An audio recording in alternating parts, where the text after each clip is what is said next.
Jadi nanti akan ada protokol bagaimana di restoran, protokol bagaimana ibadah, nanti Pak Menteri Agama akan mengatur itu, protokol bagaimana datang di acara-acara yang mungkin melibatkan jumlah pengunjung yang relatif banyak, dan seterusnya itu nanti akan diatur secara detail. Dan itu harus dipatuhi, itulah yang dimaksud dengan new normal itu. Hasil yang kita dapatkan adalah bahwa kasus konfirmasi COVID-19 saat ini, hari ini, meningkat 973 orang. Peningkatan ini luar biasa dan peningkatan inilah yang tertinggi. Peningkatan yang tertinggi ini terjadi di Jawa Timur khususnya.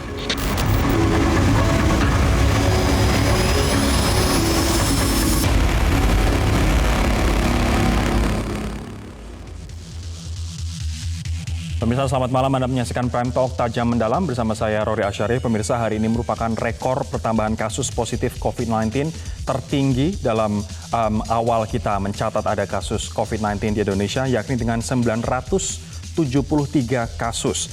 Jawa Timur mencatatkan pertambahan kasus paling banyak. Nah, pertanyaannya di saat pertambahan kasus kita masih sedemikian tinggi, 973, siapkah kita untuk mengadopsi atau melakukan the new normal?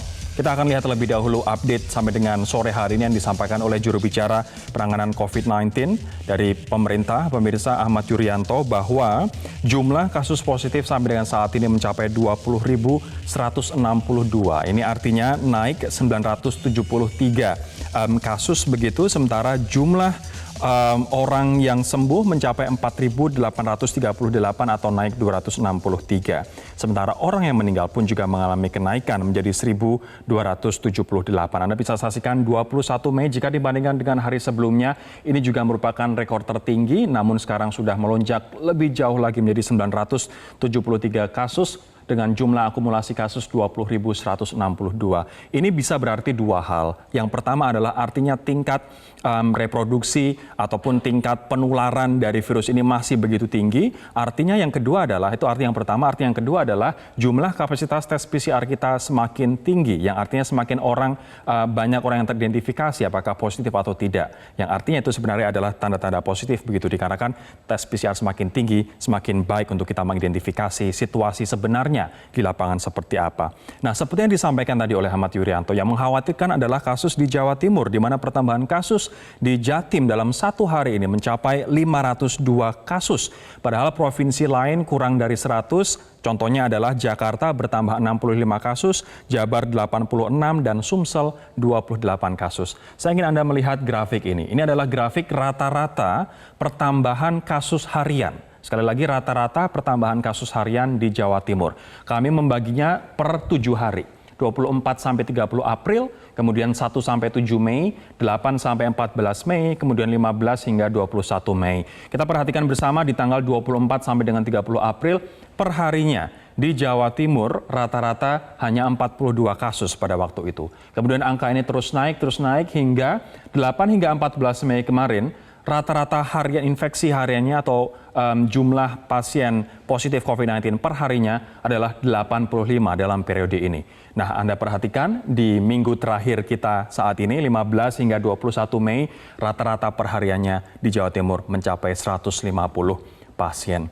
Nah, kita belum tahu apa sebenarnya yang terjadi di Jawa Timur, apakah ada klaster baru, apakah tabiat masyarakat di sana atau kedisiplinan masyarakat di sana yang masih sangat kurang untuk mematuhi aturan PSBB, kita belum tahu. Namun data berbicara bahwa jumlah infeksi di sana hampir tumbuh 2 kali lipat jika dibandingkan dengan minggu sebelumnya, yakni rata-rata penambahan kasus harian. Nah, WHO memberikan panduan, pemirsa, World Health Organization memberikan panduan untuk melonggarkan lockdown bagi negara-negara yang memberlakukan lockdown. Tapi kita harus ingat bahwa Indonesia tidak memberlakukan lockdown. Indonesia memberlakukan PSBB yang banyak ahli kesehatan mengatakan bahwa mau dilonggarin seperti apa lagi di saat PSBB sebenarnya sudah longgar begitu.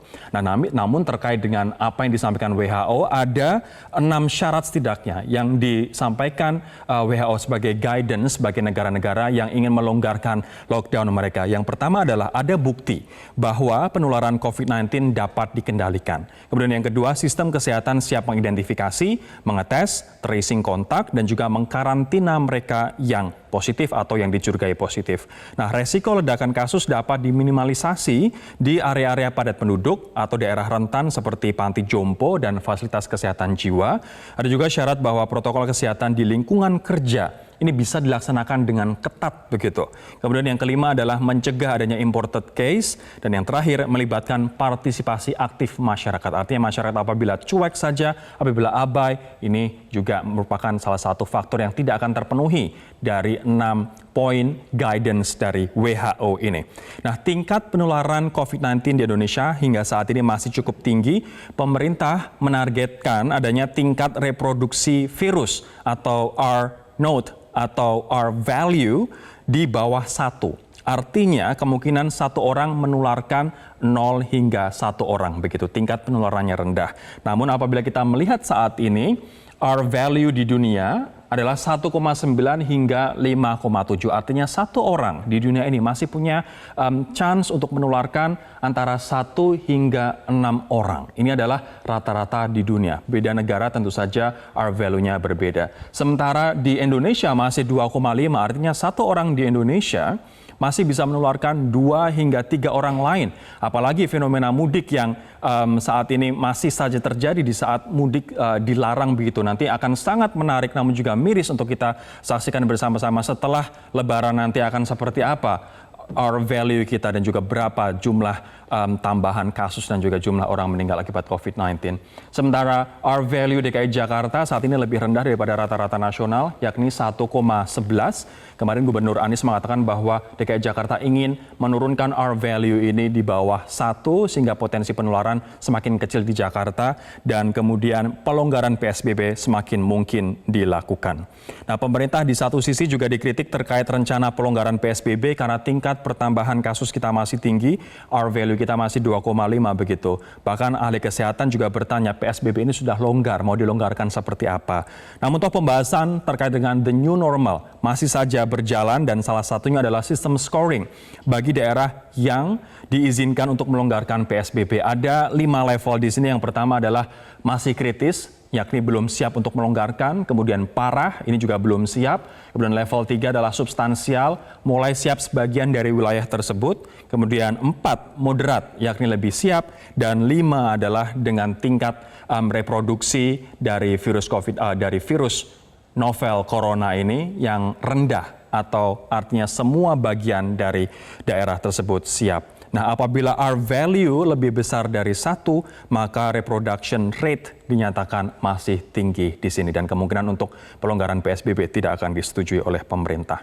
Nah, kita akan berbincang sekarang dengan Menteri Perencanaan Pembangunan Nasional Suharso Monoarfa terkait dengan pembahasan atau wacana saat ini yang tengah digodok oleh pemerintah terkait dengan the new normal. Pak Suharso, selamat malam, Pak. Pak Suharso, sudah siapkah kita sebenarnya untuk the new normal di saat penambahan kasus kita ataupun R-value kita masih tinggi atau minimal masih fluktuatif, Pak?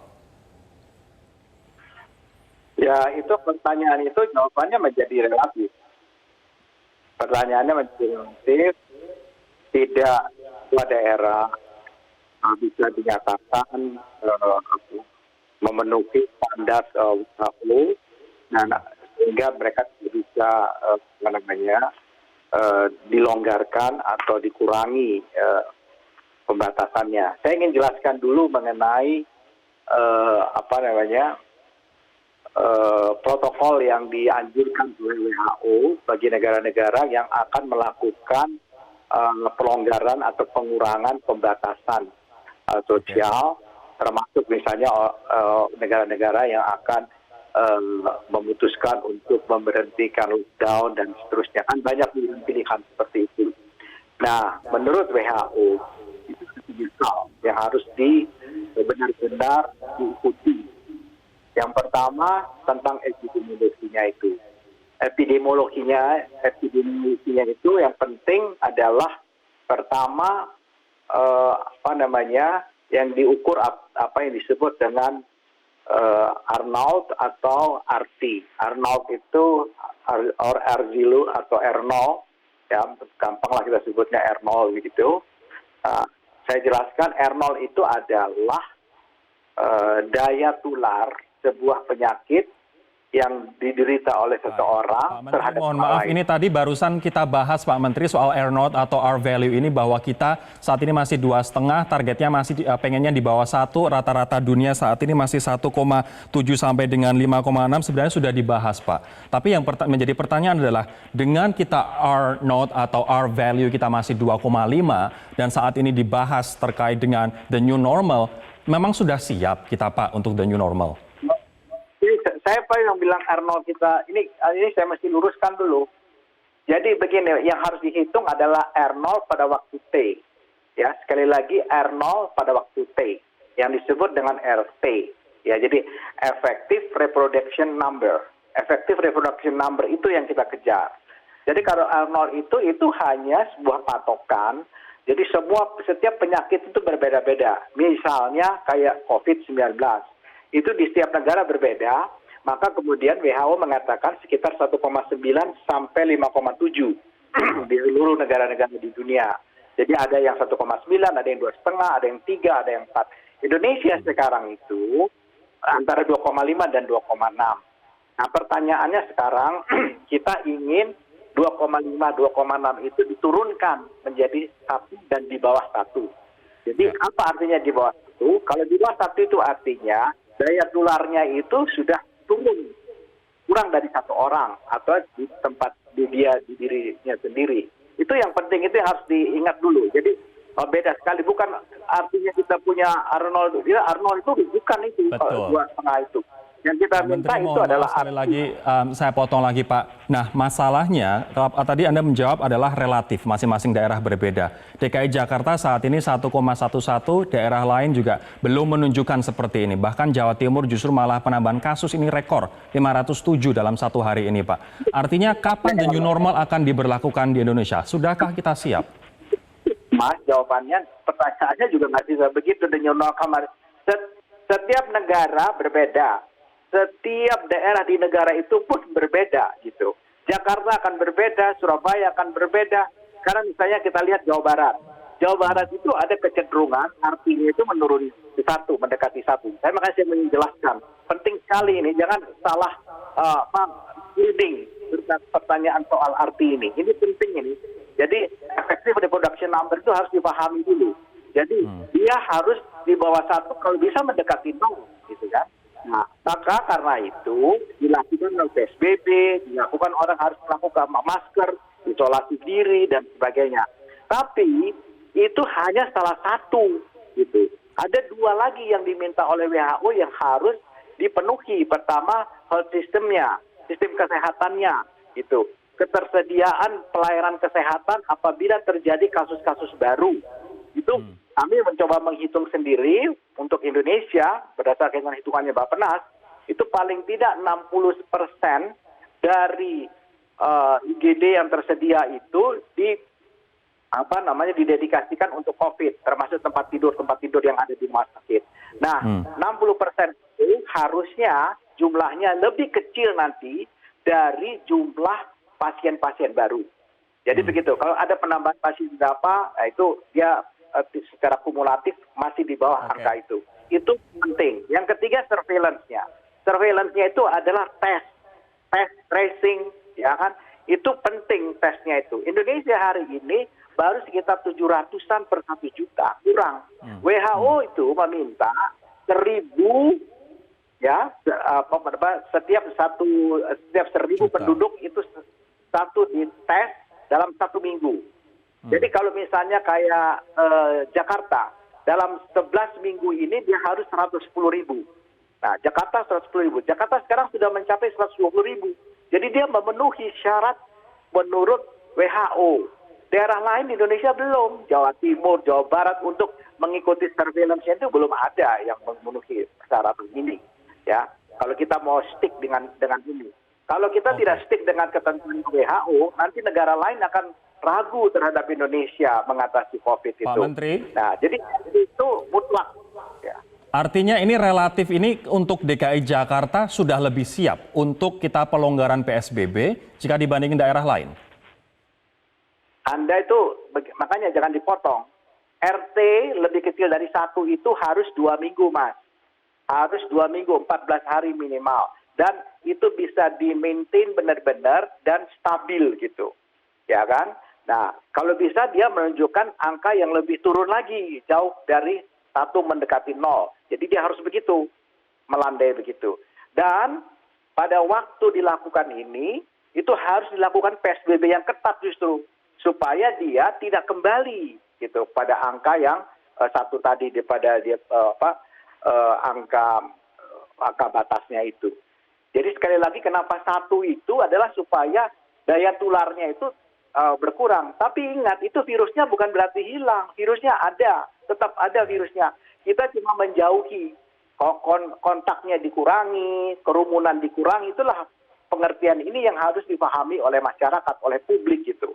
Jadi kita sekarang, ya. Baik, Pak Menteri, kita harus sudah.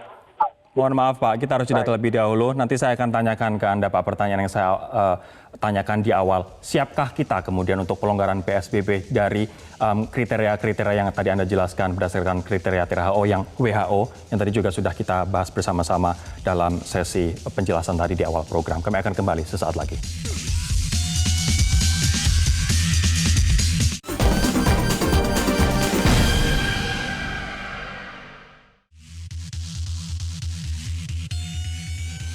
Saya akan kembali berbincang dengan Pak Suarso Monoarfa, pemirsa. Pak Menteri, lantas kita kembali ke pertanyaan awal. Tadi terima kasih sudah menjelaskan terkait dengan reproduction value atau R value itu. Nah, lantas apakah kemudian dalam waktu dekat, Pak, kita akan siap dengan the new normal? Oh, makanya jadi soal siap dengan tidak siap, kita harus memenuhi 3 kriteria yang saya sebutkan tadi. Yang pertama soal epidemiologi tadi, yang dihitung dengan R0 pada waktu T atau disebut dengan RT lebih kecil dari 1. R0 itu patokan. Jadi kalau R0 itu 2,5, bagaimana RT-nya itu bisa 1. Berarti S dibagi N itu minimal 1/4 gitu. Kalau bisa jadi 1/5, ya kan? Sehingga makin lama makin kecil gitu. Nah, ini yang kita lakukan supaya angka RT-nya itu makin kecil. Jadi sekali lagi RT itu adalah R0 pada waktu T, ya. Nah, itu 1. Yang kedua, saya bilang tadi sistem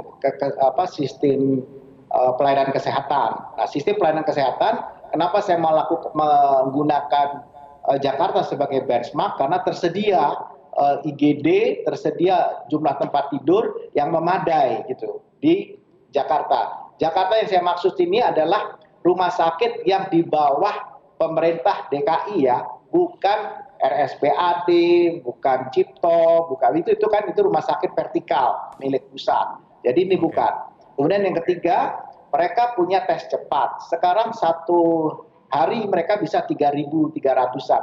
Jadi kalau 3.300-an 1 hari, 1 minggu itu kira-kira bisa 21.000. Itu sudah memenuhi standar dari dari WHO. Karena WHO minta per 1.000 itu satu dalam 1 minggu gitu. Jadi kalau penduduknya 10 juta, kita bisa lihat harus 10.000 per 1 minggu. Sekarang Jakarta bisa 20.000. Nah, itu memenuhi syarat. Jakarta sendiri itu sekitar 5.500 per 1 jutanya. Jomplang sekali dengan tingkat nasional gitu. Ya kan? Yang dites di Jakarta sudah 120.000, nasional 210-an ribu. Jadi jomplang juga, artinya 60%, ya 50% lebih lah ya, itu dites di Jakarta.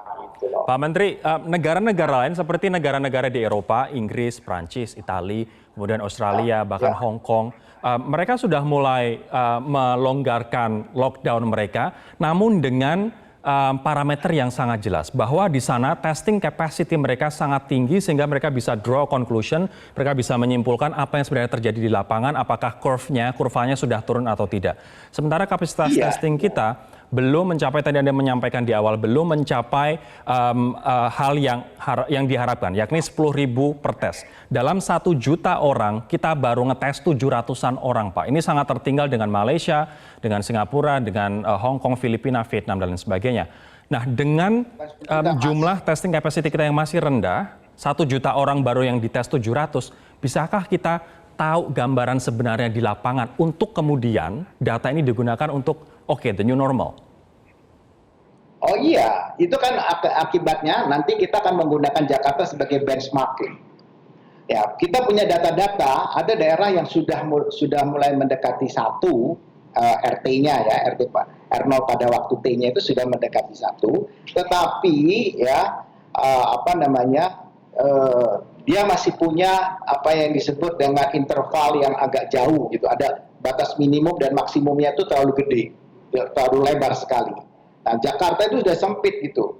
Jadi angka fluktuasinya itu nggak terlalu naik turun yang dari 5 ke 100 terus 7, 8, nggak begitu. Dia sudah frekuensinya itu sudah amplitudenya itu lebih pendek gitu. Nah, ini yang kita harapkan daerah-daerah bisa melakukan hal yang sama seperti Jakarta. Sehingga data-data yang tersedia itu akan kami cut off dengan membenchmarknya ke Jakarta. Kenapa? Karena Jakarta memenuhi tadi surveillance-nya memenuhi syarat, kemudian pelayanan kesehatannya memenuhi syarat, perhitungan artinya juga memenuhi syarat. Jadi kita ikutin gitu. Kalau kita tidak bisa membenchmark ke Jakarta, kemana lagi gitu.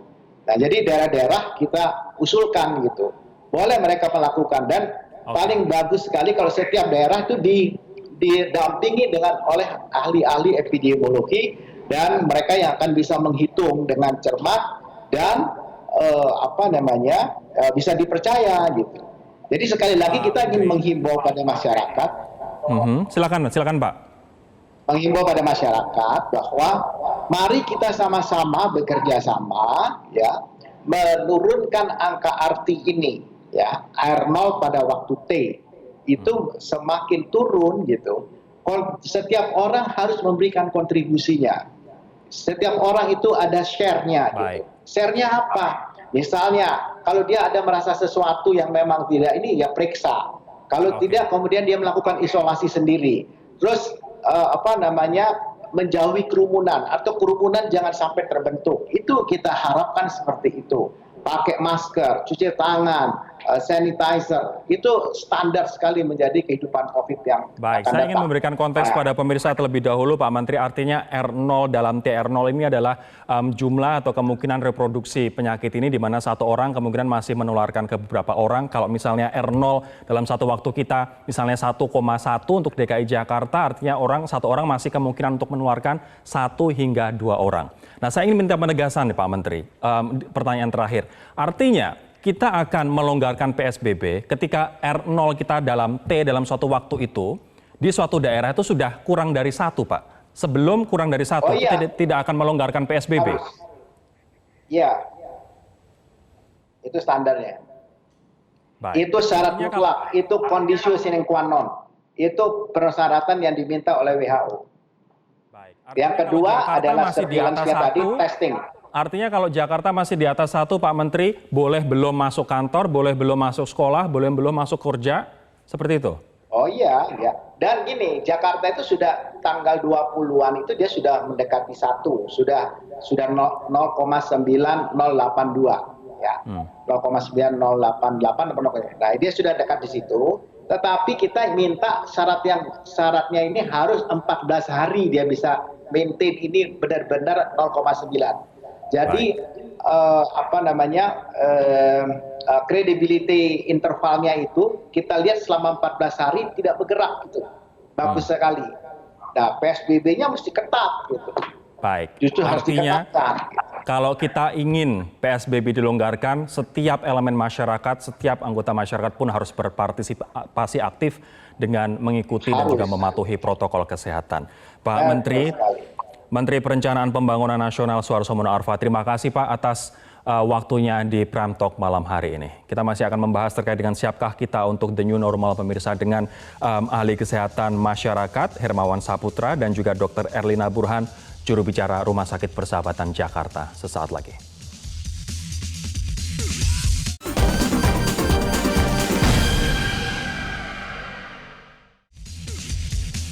Saya akan menyapa Hermawan Saputra, Dewan Pakar Ikatan Ahli Kesehatan Masyarakat DKI Jakarta, Indonesia untuk DKI Jakarta. Mas Hermawan, selamat malam. Dan juga Dr. Erlina Burhan, juru bicara Rumah Sakit Persahabatan Jakarta. Saya akan ke Mas Hermawan terlebih dahulu. Mas Hermawan, sudah siapkah kita untuk the new normal, Mas? Ya, the new normal ini bukan sekedar angka, bukan sekedar keputusan biasa, tetapi betul-betul memperhatikan semua kesiapan dari berbagai aspek. The new normal ini bukan berarti kita kembali kepada situasi yang lama 3-4 bulan yang lalu, atau bukan turn back to old normal, tetapi kita harus siap menghadapi the new behavior, the new culture. Artinya budaya baru dan juga kebiasaan perilaku yang baru, di mana kita yang tidak terbiasa menggunakan masker harus terbiasa menggunakan masker, yang tidak terbiasa menjaga jarak harus menjaga jarak, yang tidak terbiasa kalau bertemu itu harus cipika-cipiki sekarang harus tidak biasa cipika-cipiki atau salam-salaman. Nah, ini semua menunjukkan bahwa dalam waktu yang agak panjang ke depan ini mungkin kita harus bermaraton dan berdampingan dengan COVID, tetapi bukan bersahabat atau malah bukan kita ini berteman dengan COVID, tetapi berdampingan yang sewaktu-waktu kita harus bisa mengalahkan COVID-19 ini. Jadi the new normal ini dari segi masyarakat tapi juga segi pemerintah, di mana fasilitas publik juga harus disiapkan seperti ada wastafel untuk cuci tangan dan adanya thermal gun atau thermal scanner untuk beberapa aktivitas dan seterusnya. Ini dua sisi dua arah begitu, Mas. Di saat sejumlah data mengatakan, termasuk WHO yang mengatakan bahwa dalam satu orang di Indonesia masih berpotensi menularkan 2 hingga 3 orang begitu, R value-nya kita masih 2,5, artinya satu orang bisa menularkan 2 hingga 3 orang. Apakah dengan situasi seperti itu saat ini kita sudah siap untuk mengadopsi the new normal atau sebaiknya memang masih PSBB saja dulu? Ya, sekarang kita masih harus PSBB dan masih jauh wacana untuk the new normal karena nilai replikasi awal atau R0 itu bermakna penularan masih terjadi dan tidak hanya kita fokus di DKI, tetapi bahkan ada sebagian wilayah kabupaten kota di Indonesia yang bahkan angka R0-nya masih 4, bahkan ada yang 7. Nah, hal-hal ini seperti ini kan menunjukkan bahwa di Indonesia tidak hanya rata nasional 2,2 atau 2,5, tetapi bahwa di Indonesia sebagai sebuah negara kesatuan, di mana PSBB ini intervensi longgar yang kita lakukan, maka mobilitas masih mungkin terjadi, dan kami bisa mengatakan bahwa dari Ikatan Ahli Kesehatan Masyarakat Indonesia, bahwa saat ini kita belum tepat untuk berwacana untuk the new normal. Kalaupun mungkin kita akan melewati critical moment ya, atau puncak kasus kita ini, boleh jadi pada bulan depan, mungkin prediksi sekitar minggu ke-3 ke-4, itu pun dengan catatan PSBB tetap kita lakukan secara konsekuen, tidak hanya di DKI, tapi bahkan sudah menyeluruh di Pulau Jawa dan wilayah lain di Indonesia. Artinya menurut Anda untuk saat ini kita belum waktunya untuk berbicara soal the new normal ya. Saya akan ke Dr. Erlina sekarang. Dr. Erlina, seperti apa, saya ingin tanya dulu pertambahan pasien, baik itu pasien dirawat, pasien rujukan di Rumah Sakit Persahabatan Jakarta, Bu. Ya, saat ini kami merawat sekitar 80-an pasien. Ini terdiri dari PDP dengan bergejala dan juga pasien yang sudah terkonfirmasi. Jadi kira-kira ada sekitar 30-an yang memang positif dan sisanya kita menunggu hasil dari PCR. Dan memang masalah di rumah sakit kami. Mohon maaf Bu, dibanding April ini kenaikan atau penurunan Bu? Jadi begini, ini sebetulnya penurunan, tapi ini relatif ya. Kita tidak bisa mengatakan bahwa memang turun, tapi juga kita harus melihat bahwa banyak sekarang rumah sakit pemerintah lain juga sudah buka dan beberapa swasta juga membuka. Tapi memang secara kalau kita hanya melihat jumlah yang dirawat ini turun betul, dan juga kalau kita melihat jumlah pasien yang dirujuk juga turun. Ya. Nah, dengan Anda tadi mengatakan ini relatif dikarenakan semakin banyak rumah sakit yang buka, mungkin orang juga sekarang untuk karantina juga bisa dilakukan di rumah ataupun di tempat-tempat yang sudah disiapkan oleh pemerintah begitu. Dengan situasi seperti ini, Bu, apakah tepat waktu untuk kita berbicara soal the new normal atau itu sebenarnya masih jauh menurut Anda? Ya, the new normal boleh-boleh saja kita wacanakan sekarang dan kita persiapkan diri kita. Tapi saya merasa belum bisa lah kita eksekusi. Pertama, kita bisa lihat bahwa secara umum kasus kita nggak bicara DKI ya, secara umum kasus yang confirm kan terus meningkat, dan di luar pun orang mulai relaksasi itu kalau grafiknya sudah turun dan landai. Kita belum pada posisi itu, jadi jangan gara-gara negara lain seperti Kamboja, Thailand, dan lain-lain sudah Vietnam juga mulai the new normal kita ikut, tidak. Kita kondisinya berbeda. Mereka memang sudah turun dan landai, tapi Indonesia masih belum secara nasional ya, belum turun apalagi landai. Jadi Bahkan kita akan menurut saya sih terlalu prematur kalau kita eksekusinya sekarang, tapi kalau mempersiapkan diri, membuat definisi operasional itu apa sih new normal, dan membuat mulai di sounding, diinformasikan kepada dibahas, ya. masyarakat, nanti begini loh kita ke depannya. Jadi Anda siap-siap antisipasi dan dibuatkan itu, dan artinya jangan dibikin masyarakat kaget, jadi betul-betul dipersiapkan. Baik, Ya. artinya kalau sebatas wacana kemudian mensosialisasikan the new normal, boleh-boleh saja menurut Anda, namun apabila It's diimplementasikan okay. sekarang Ya. belum pas, prematur begitu ya. Baik, kita Iya. harus jeda terlebih dahulu, Kalau teman-teman. sosialisasi boleh saja. Ya, kita harus jeda terlebih dahulu, kami akan segera kembali untuk membahasnya pemirsa sesaat lagi, tetaplah bersama kami.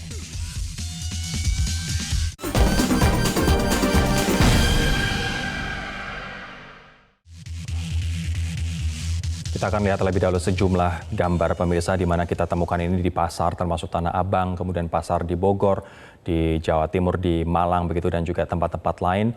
Bahkan bahwa social distancing atau physical distancing tidak diperhatikan di sini. Dan kita pun melihat masih ada sejumlah masyarakat yang tidak memakai masker, bahkan mencari bagaimana caranya agar tetap bisa mudik begitu. Kemudian tetap berkumpul, dan juga yang utama adalah melanggar PSBB dan bahkan berbelanja baju. Anda bisa bayangkan berbelanja baju di saat kita disarankan untuk mudik virtual saja atau silaturahmi virtual saja, bukan mudik secara fisik. Begitu. Saya sekarang akan ke Mas Hermawan. Mas, ini perasaan sedih, kecewa, kemudian putus asa banyak dirasakan oleh masyarakat yang saya sudah tertib tinggal di rumah, saya sudah tertib pakai masker, saya keluar hanya kalau terpaksa saja misalnya saya kerja atau saya belanja begitu, tapi masih banyak orang-orang yang sepertinya abai, sepertinya tidak memperhatikan dan juga meremehkan apa itu COVID-19 begitu. Jika dengan kondisi ini terus-menerus terjadi, akankah ini semakin menjauhkan kita pada the new normal, Mas? Ya, yang ingin saya sampaikan Mas Rory bahwa perjuangan kita setelah 3 bulan, sekarang masuk bulan ketiga menjelang akhir bulan ketiga ya, bahwa kita sudah melewati tahapan ini dengan semua pengorbanan dari aktivitas perkantoran, perekonomian, termasuk juga kebosanan kita di rumah saat ini, jangan sampai terkorbankan dan menjadi sia-sia hanya karena adanya sebagian di antara kita yang tidak disiplin. Kita harus punya kesabaran daya tahan karena kita belum melewati puncak kasusnya, belum melewati critical momennya. Menghadapi the new normal ini, saya harus mengatakan bahwa seperti kita beradu lari, kita dulu pernah di awal-awal mengatakan berpacu melawan corona. Makna berpacu dulu adalah lari sprint.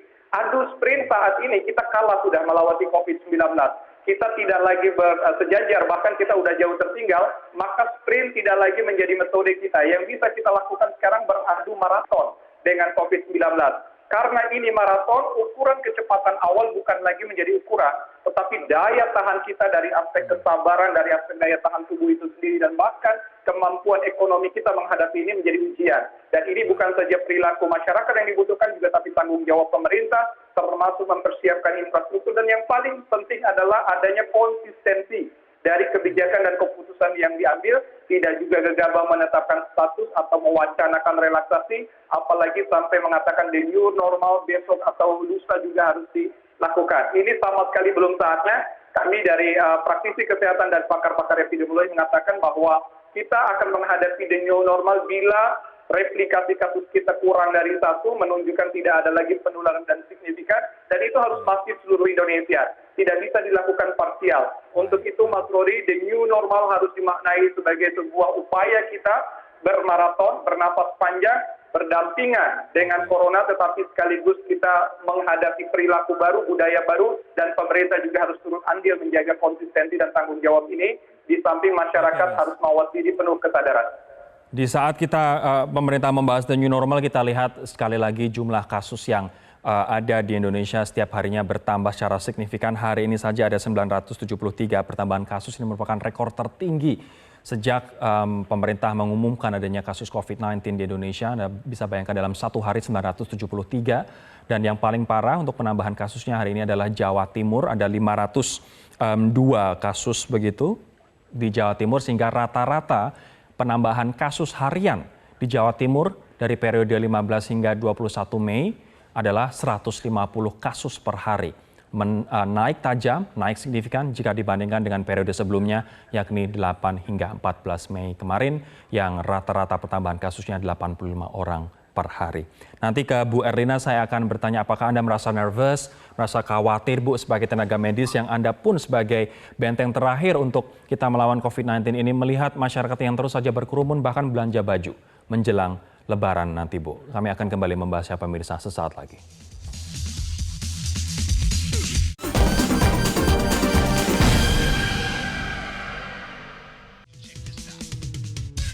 Saya akan ke Dr. Erlina sekarang. Dokter, apakah Anda merasa nervous, khawatir begitu melihat fenomena masyarakat menjelang Idul Fitri ini di saat kita seharusnya tinggal di rumah sebagaimana mungkin, menjaga jarak, selalu pakai masker, tapi kita lihat pemandangan di pasar, di mall, di toko swalayan tetap saja penuh. Bahkan orang berusaha sekuat mungkin cari cara untuk biar bisa mudik, Bu. Iya, jadi saya khawatir dan juga prihatin. Ya. Prihatin kenapa? Karena ini kok masyarakat tidak menjaga dirinya sendiri. Padahal kan yang menjadi korban adalah mereka. Mereka yang paling depan loh kalau untuk infeksi atau untuk tertular gitu. Jadi harusnya masyarakat ini punya kesadaran untuk menolong dirinya sendiri, menjaga dirinya, dan tapi itu perlu diingatkan oleh semua orang. Terutama pemerintah juga membantu dengan membuat kebijakan yang tidak memudahkan orang seperti itu. Ya. Baik.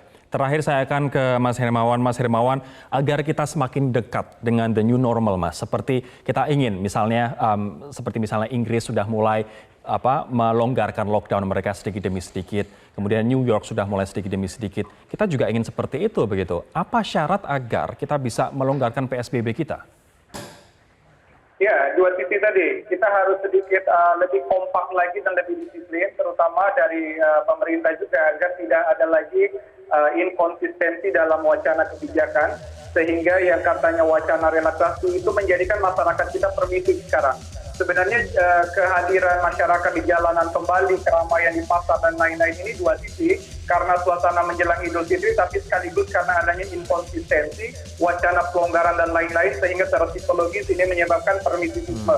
Oleh karena itu saya himbau agar saat ini mari kita jadikan momen dalam seminggu 2 minggu ini kita betul-betul kembali disiplin, menahan laju, agar pengorbanan tenaga kesehatan, pengorbanan teman-teman medis tidak menjadi sia-sia dan juga tidak menyakiti hati. Sehingga juga masyarakat juga yang sebagian sudah ada di rumah berkorban dan sadar diri untuk terus kita hargai dan peduli satu sama lain. Begitu Mas Rory, mudah-mudahan sehat kita semua, teman-teman. Kita sehat Indonesia. Artinya kita harus tahan lagi lebih lama lagi begitu, ini maraton bukan sprint, dan kita juga tidak ingin membuat pengorbanan kita sejauh ini dan juga pengorbanan para tenaga medis menjadi sia-sia. Terima kasih sekali lagi Dr. Erlina dan juga Mas Hermawan atas waktunya di Perantok. Demikianlah perbincangan kami pemirsa, semoga bisa memberikan insight kepada Anda terkait dengan situasi COVID-19 terakhir kita dan juga wacana the new normal yang akan diaplikasikan oleh pemerintah dan saat ini sedang dalam proses pembahasan atau proses wacana begitu. Saya Rory Asyari undur diri. Terima kasih. Sampai jumpa.